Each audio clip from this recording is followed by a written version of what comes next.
Hello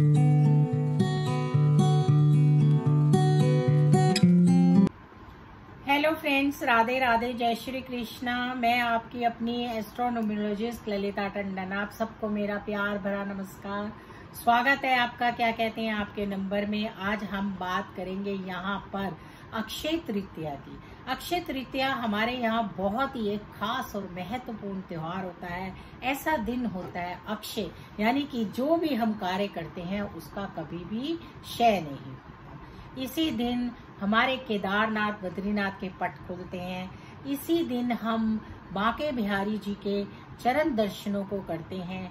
ये बहुत ही उत्तम और शुभ दिन माना जाता है, क्योंकि इस बार अक्षय तृतीया वाले दिन हमारे जो हैं देवगुरु बृहस्पति भी अस्त है और हमारे वीनस भी अस्त है, यानी शुक्र गुरु भी अस्त है। दोनों गुरु अस्त हैं।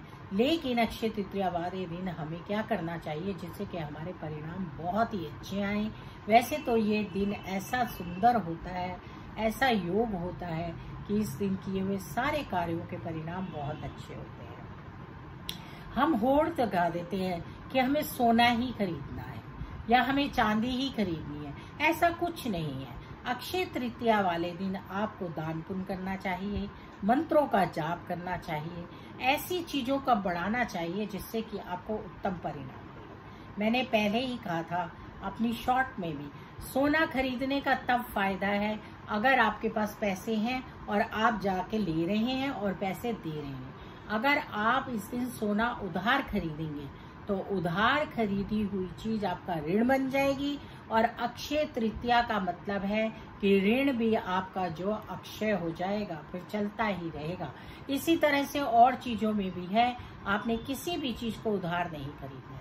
आपके पास कुछ नहीं है तो आप चंद फूल भगवान को अर्पण कीजिए, ताकि भगवान आपकी जिंदगी में फूलों से भर दे। बहुत सारी चीजें हैं जिन्हें घर ला सकते हैं और सौभाग्य प्राप्त कर सकते हैं।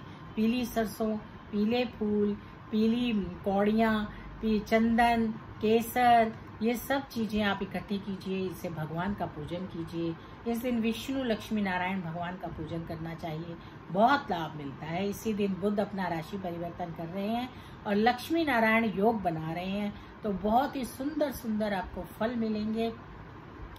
आप क्या करिए, गर्मी का मौसम है, बैसाख का मौसम है, एक मटका दान कीजिए, उसके ऊपर मिश्री रख दीजिए।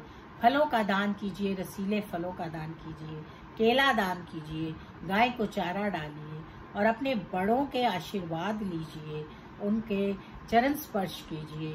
भगवान की पूजा आराधना के साथ साथ मंत्रों का जाप कीजिए। जब ये दिन इतना उत्तम है तो एक मंत्र 1 करोड़ का फल देगा, तो क्यों ना हम ऐसे काम करें। लोग एक एक दिन पूरा जाके ज्वेलरी की शॉप में लगाते हैं और वहां पर वो यही देखते रहते हैं क्या लें क्या ना लें। ज्वेलरी लेना कोई बहुत जरूरी नहीं है। आप उसकी जगह पर पीतल, तांबा, कांसा ले सकते हैं और इसके साथ साथ ऐसी चीजें ले सकते हैं जिससे कि आपको भविष्य में लाभ। सोना अगर आपकी शक्ति है तो जरूर लीजिए, लेकिन सोना लेने के लिए आपको किसी से उधार लेने की जरूरत नहीं है कि आज का दिन बहुत अच्छा है तो मैं उधार लेकर ले लूं। उसका मैंने आपको बता ही दिया है कि वो उधार आपका कभी भी फिर ऋण उतरेगा नहीं। तो इसलिए इन चीजों का ध्यान रखते हुए अक्षय तृतीया की आपको बहुत बहुत शुभकामनाएं। भगवान के चरणों का दर्शन कीजिए, भगवान की पूजा आराधना कीजिए, भगवान को केसर का तिलक लगाइए, नहीं तो हल्दी का तिलक लगाइए, हल्दी की एक गांठ जरूर लाइए, कमल गट्टा लाइए। ये कुछ ऐसी चीजें हैं जिनको पीले वस्त्र में बांध कर आप अपने लॉकर में आज के दिन रखेंगे तो आपका धन धान्य बढ़ता ही चला जाएगा और आपको बहुत लाभ मिलेगा। जरूरी नहीं है कि इसके लिए आपने बहुत सारी चीजें लेनी है। पीला धागा बांधिए, भगवान को पीली चीजों का भोग लगाइए, हलवा बनाइए, पूरी बनाइए। इस तरह से अक्षय तृतीया के त्योहार को मनाइए।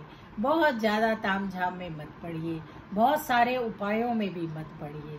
भगवान तो श्रद्धा के, भगवान तो निर्मल भाव के भूखे होते हैं। अगर आप 2 पीले फूल पेड़ से तोड़कर भी भगवान के ऊपर चढ़ा देंगे तो वो उसमें ही प्रसन्न हो जाएंगे। तो किसी भी तरह का स्ट्रेस मत लीजिए, अपने जीवन को खुला रखिए। खुशियां हमारे लिए बहुत जरूरी है। मैं कल ही कहीं पर एक स्टेंजा पढ़ रही थी जो मुझे बहुत अच्छा लगा, मैं आपके साथ शेयर करना चाहती हूँ। कबीर दास जा रहे थे। एक लड़की की शादी थी। ससुराल वाले उनको नथ दे गए और वो नथ के बारे में सहेलियों के साथ चर्चा कर रही थी। पीछे पीछे कबीर दास थे, आगे आगे वो लड़की थी और वो लड़की जो थी अपनी नथ के बारे में बात ही किए जा रही थी और बहुत खुश थी। तो कबीर दास कहते हैं, बड़ी अच्छी बात है कि तुम्हें नथ मिली है, लेकिन सोचो जिस भगवान ने हमें नाक दी है, जिसमें हम वो नथ पहन सकते हैं, उस नथ की इतनी चर्चा, तो उस भगवान की चर्चा क्यों ना की जाए जिसने पहले हमें नाक दी और फिर हम उस पर नथ पहन सकते हैं। तो उसकी रचना कितनी सुंदर है। तो हमें हमेशा ईश्वर की रचनाओं का, उसकी चीज़ों का हमेशा सुंदरता से ध्यान करना चाहिए। रचने वाला वो परमात्मा ही है, देने वाला वो परमात्मा ही है और परमात्मा को सिर्फ भाव चाहिए। कहते हैं ना, जिसकी जैसी भावना होती है उसको भगवान वैसा ही दर्शन देते हैं। तो अक्षय तृतीया को बहुत धूमधाम से मनाइए, लेकिन कोई ये ज्यादा सोचने की जरूरत नहीं है कि हम ये न लें वो ले लें तो धन बढ़ेगा। धन हमारी भावनाओं से बढ़ेगा। राधे राधे, जय श्री कृष्णा। फिर मिलेंगे नई वीडियो में। तब तक के लिए आप सबको मेरा प्यार भरा नमस्कार।